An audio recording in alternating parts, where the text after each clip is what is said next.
আমি কিন্তু এখন সেই তখনকার সময়ের জেলখানার ভিতরে প্রবেশ করে আছি। নীল চাষির জন্য যারা রাজি হতো না তাদেরকে এইরকমভাবে জেলখানার ভিতরে ঢুকিয়ে রাখা হতো। আর এখানেই রয়েছে একটি ফাঁসির মঞ্চ, যেখানে নিরপরাধ মানুষকে ঝুলিয়ে দেওয়া হতো এই ফাঁসির কাঠগড়ায়।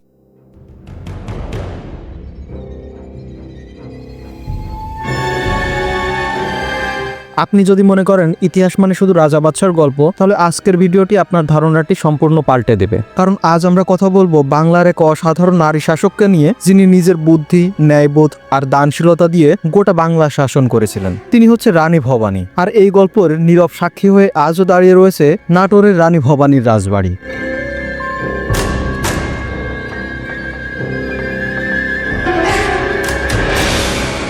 একটিবার চোখ বন্ধ করে কল্পনা করুন, প্রায় 250 বছর আগের বাংলা, যেখানে একজন নারী দাঁড়িয়ে রয়েছে ক্ষমতার কেন্দ্রে। আর আমরা এই ভিডিওতে আপনাদের দেখাবো সেই সময়ের ইতিহাস। তাহলে রানী ভবানীর পুরো ইতিহাস জানতে ভিডিওটি স্কিপ না করে সম্পূর্ণ দেখুন, এবং ভিডিওটি ভালো লাগলে একটি লাইক দিয়ে চ্যানেলটি সাবস্ক্রাইব করে রাখুন, যেন নতুন নতুন ভিডিও আপনি সবার আগে পেতে পারেন। কবির কল্পনায় নাটোর অমর হয়ে আছে কাব্যে। প্রাচীন ঐতিহ্য ও প্রত্নতাত্ত্বিক ঐশ্বর্যে মণ্ডিত বরেন্দ্রভূমি সংলগ্ন এক জনপদ নাটোর জেলা।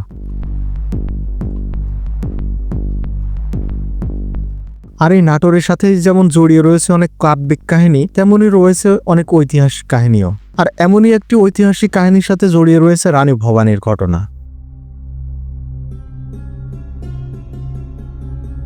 আমি এখন অবস্থান করছি নাটোরের সেই রানী ভবানীর রাজবাড়িতে। আর আমি আজকে আপনাদের এইখানকার ইতিহাস এবং ঐতিহ্য সম্পর্কে সম্পূর্ণ একটা ধারণা দেওয়ার চেষ্টা করব।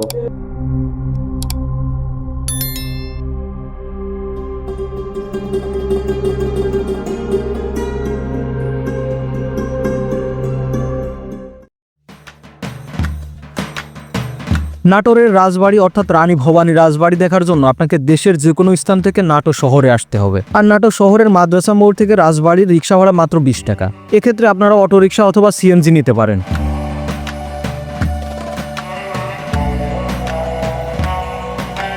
অষ্টাদশ শতকের শুরুতে নাটোরের রাজবংশের উৎপত্তি হয়। 1706 সালে পরগনার বনগাছির জমিদার গণেশ রায় ও ভবানীচরণ চৌধুরীর রাজস্ব আদায়ে ব্যর্থ হলে তারা চাকরিচ্যুত হন। দেওয়ান রঘুনন্দন জমিদারটি তার ভাই রামজীবনের নামে বন্দোবস্ত করে নেন। এভাবে নাটোর রাজবংশের পতন হয়েছিল।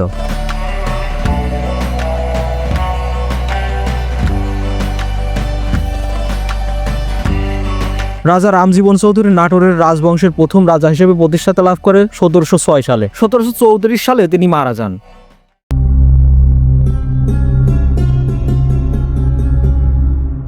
এদিকে 1730 সালে রানী ভবানীর সাথে রামজীবনের দত্তক পুত্র রামকান্তের বিয়ে হয়। রাজা রামজীবনের মৃত্যুর পরে রাজা রামকান্ত নাটোরের রাজা হিসেবে প্রতিষ্ঠাতা লাভ করে।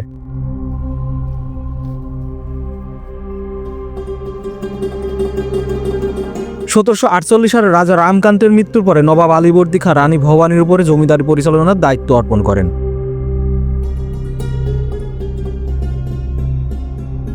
রানী ভবানীর রাজত্বকালে তার জমিদারি বর্তমান রাজশাহী, পাবনা, বগুড়া, কুষ্টিয়া, যশোর, রংপুর এবং পশ্চিমবঙ্গের মুর্শিদাবাদ, বীরভূম, মালদহ জেলা পর্যন্ত বিস্তৃত ছিল। রানী ভবানীর পদচারণ ছিল এবং তার শাসন আমলে এখানে এই ঘরগুলোই এখন প্রত্যেকটা ঘরে তালাবন্দি করা। ভিতরে কি আছে আসলে দেখার মতো কোনো পরিবেশ নাই।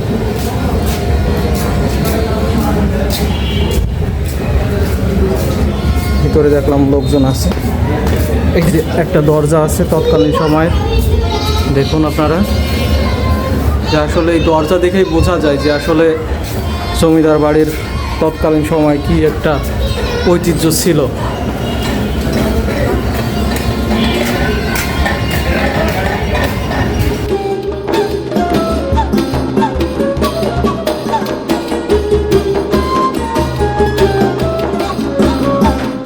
অর্ধবঙ্গেশ্বরী খ্যাত নাটোর রানী ভবানী রাজবাড়িটি নির্মিত হয়েছে 300 বছর আগে। রাজা রামজীবন প্রায় 50 একর জমির উপরে এটি নির্মাণ করেন। এরপর অনেক রাজা এবং রাজবংশ শাসন করেছেন এই রাজবাড়িতে। এখন রাজরানী না থাকলেও তাদের স্মৃতি বিজড়িত এই রাজবাড়িটি হয়ে রয়েছে ইতিহাসের এক জীবন্ত সাক্ষী।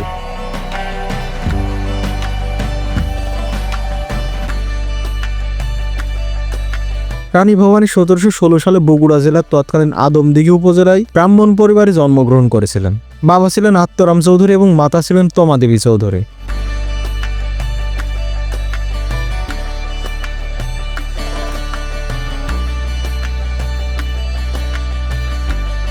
রাজবাড়ির প্রধান ফটক পেরিয়ে ভিতরে ঢুকলেই চোখে পড়বে চমৎকার ফুলবাগান আর তারকেশ্বর মন্দির। মন্দিরের গায়ে নিপুণ হাতে খোদাই করা রয়েছে পৌরাণিক কাহিনী। রানী ভবানী তার জীবনে শত শত মন্দির নির্মাণ করেছিলেন। আমার পিছনে এখন যে মন্দিরটা দেখতে পাচ্ছেন এটাই সেই শ্রী তারকেশ্বর মন্দির। আর এই মন্দিরটাই নির্মাণ করেন যে রানী ভবানী ছিল, সেই রানী ভবানী তৎকালীন সময়ে তৈরি করেন এই মন্দিরটা।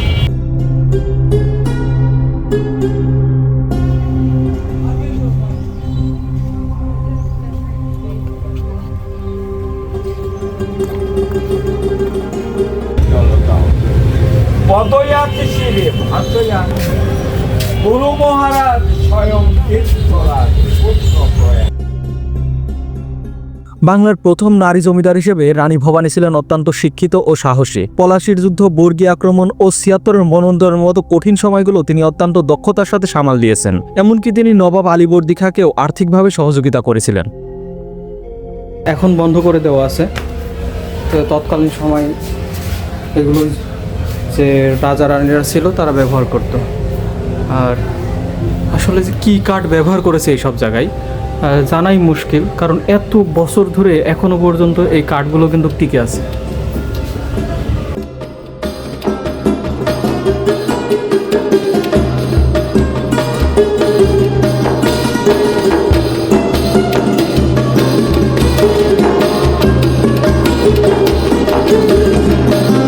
কথিত রয়েছে রানী ভবানীর একমাত্র কন্যা তারা সুন্দরীকে নবাব সিরাজউদ্দৌলা বিয়ে করতে চেয়েছিলেন, যদিও অনেক গবেষক একে প্রোপাগান্ডা হিসেবে মনে করে থাকেন।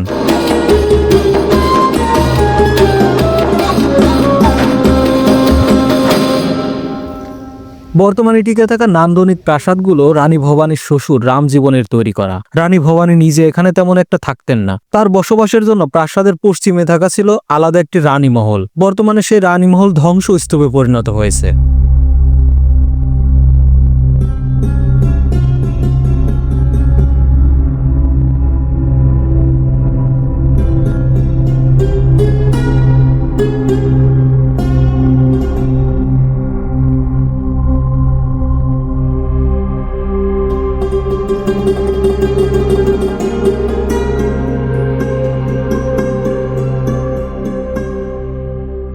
রানী মহলের পেছনে রয়েছে শান বাঁধানো একটি ঘাট। রানী ভবানী এখানে গোসল করতেন। এর পাশে রয়েছে চতুষ্কোণ মন্দির, যেখানে রাজ পরিবারের সদস্যরা পূজা দিতেন।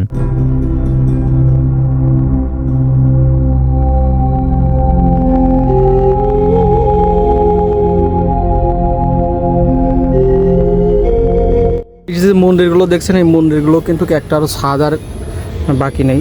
সবগুলোর ছাদই হচ্ছে এখন ভেঙে গেছে।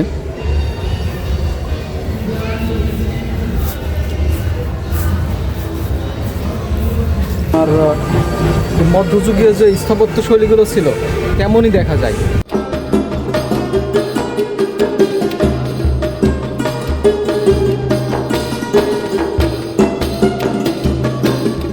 রানী ভবানী কেবল একজন শাসকই ছিলেন না, তিনি ছিলেন প্রজাবৎসল একজন মহিষী নারী। তিনি ৪৩টি পাঠশালা, শত শত মন্দির এবং পুকুর খনন করেছেন। এছাড়াও ৭৬ মনন্দরের সময় তিনি প্রজাদের মাঝে বিনা পয়সায় চাল ও চিকিৎসার ব্যবস্থা করেছিলেন।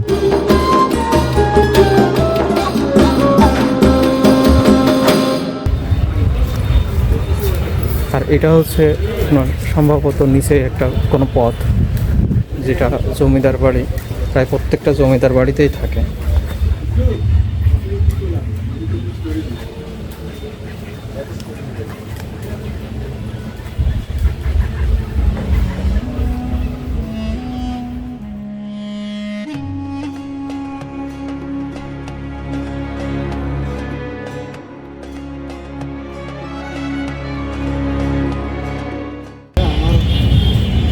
রানী ভবানীর যে রাজপ্রাসাদ, সে রাজপ্রাসাদ দেখতে পাচ্ছেন আপনারা এখন।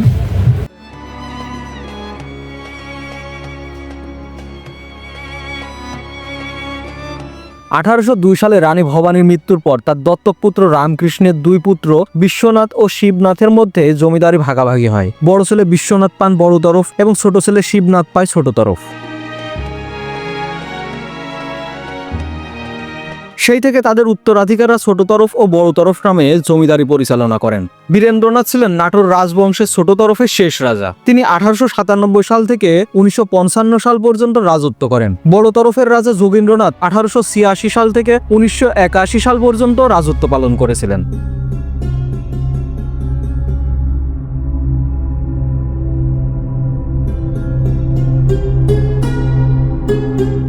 এরপর দেশভাগের সময় তারা ভারতে চলে যান। 1950 সালে তৎকালীন পাকিস্তান সরকার জমিদারি প্রথা বাতিল করেন। আর এই জমিদার বাড়িতে ছোট বড় মিলিয়ে মোট 8টি ভবন রয়েছে। এছাড়াও রয়েছে 5টি পুকুর, শিব মন্দির সহ বেশ কয়েকটি মন্দির রয়েছে। নিরাপত্তার জন্য চারিদিকে ঘিরে রয়েছে 2 স্তরের বেড়চৌকি, যা আজ সেই অবস্থায় রয়েছে। অন্যদিকে এক ভূমিকম্পের কারণে রানী মহলের বেশিরভাগই মাটির নিচে দেবে গেছে।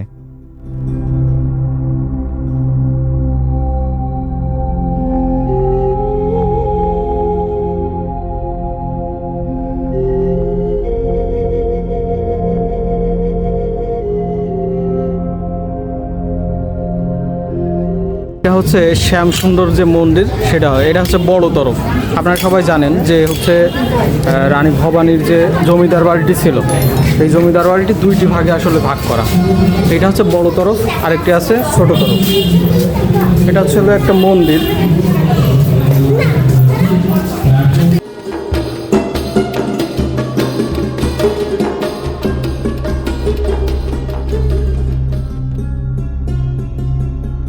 জমিদার বাড়িটা 2টা ভাগে ভাগ করা ছিল, ঠিক আছে। এটা হচ্ছে বড় তরফ, যেটা আমরা ওই পাশে দেখে আসলাম, আর এটা হচ্ছে ছোট তরফ।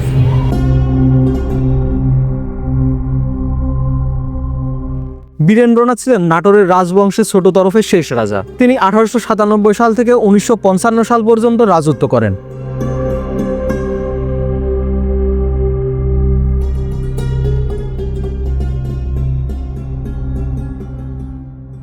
এটা মূলত একটা কাছারি ঘর। ছোট তরফের যে কাছারি ঘর রয়েছে, এটা আসলে সেই কাছারি ঘরেই এরকমভাবে নীল চাষিদের আসলে মূলত এই জেলখানা, কাছারি ঘর নামক যে জেলখানাটি রয়েছে, এই জেলখানার ভিতরে রেখে দেওয়া হতো এবং তাদেরকে মানে অত্যাচার করা হতো এবং শেষ পর্যন্ত মৃত্যুদণ্ডও দেওয়া হতো আর কি। 1833 সালের দিকে এই অঞ্চলে নীল চাষ শুরু হলে কৃষকদের উপরে নির্মম নির্যাতন চলে আসে। ছোট তরফের রাজা আনন্দনাথ ইংরেজদের পক্ষে অবস্থান নেন এবং খাজনা দিতে না পারায় কৃষকদের শাস্তি দেওয়ার জন্য তিনি কাছারি বাড়ির ভেতরেই তৈরি করে অন্ধকার কোঠা বা কয়েদখানা। এর ভিতরেও ছোট ছোট করে আরও কিছু সেল করা আছে। এর ভিতরে আসামিদের আলাদা আলাদা করে রাখা হতো। আবার এই পাশেও রাখা আছে। এই পাশের এটা সম্ভবত আয়নাঘর, মানে তখনকার সময় অন্ধকার কোঠা বলা হতো আর যাকে। আর এইখান থেকে মূলত এই জেলখানাটি পরিচালনা করা হতো। এই যে তখনকার জেলখানা দেখতে পাচ্ছেন, এই জেলখানাগুলোর ভিতরে আসলে যারা নীল চাষের জন্য অস্বীকৃতি জানাতো তাদেরকে রেখে দেওয়া হতো আর তাদেরকে এমনকি যারা একদমই নীল চাষের জন্য রাজি হতো না তাদেরকে মৃত্যুদণ্ডও দেওয়া হতো। আপনাদের একটু পরে আমি সে ফাঁসির মঞ্চটা দেখাবো, যেখানে নীল চাষের যদি রাজি না হতো তাহলে তাদের ফাঁসি দেওয়া হতো।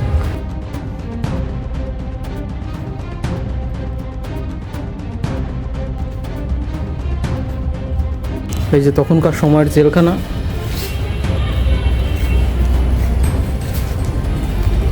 আমি কিন্তু এখন সেই তখনকার সময়ের জেলখানার ভিতরে প্রবেশ করে আছি। মানে এক কথায় নীলকরের জন্য নীল চাষির জন্য যারা রাজি হতো না তাদেরকে এইরকমভাবে জেলখানার ভিতরে ঢুকিয়ে রাখা হতো।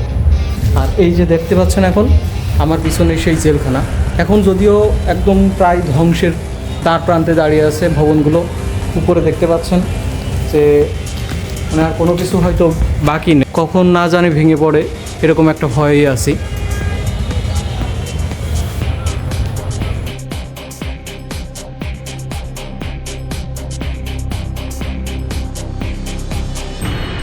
জানা যায় এই কয়েদখানায় আলো বাতাস ঢোকার কোনো পথ ছিল না। খাজনা দিতে ব্যর্থ হলে কৃষকদের উপরে এখানে অমানবিক নির্যাতন চালানো হতো। আরও ভয়াবহ হলে রাজবাড়ির ভিতরে থাকা ফাঁসির মঞ্চ খাজনা দিতে না পারলে কৃষকদের এখানে নির্বিচারে ঝুলিয়ে দেওয়া হতো।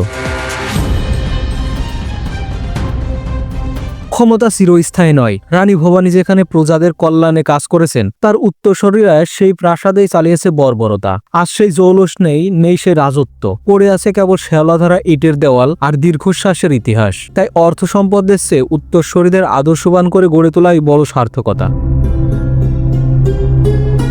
আর এমন ভ্রমণ রিলেটেড ভিডিও সবার আগে পেতে চ্যানেলটি সাবস্ক্রাইব করে রাখবেন এবং ছোট্ট একটি মতামত করে রাখবেন ভিডিওটি আপনার কেমন লাগলো। দেখা হচ্ছে নতুন কোনো ভিডিওতে, ততক্ষণে ভালো থাকবেন, সুস্থ থাকবেন। আল্লাহ হাফেজ।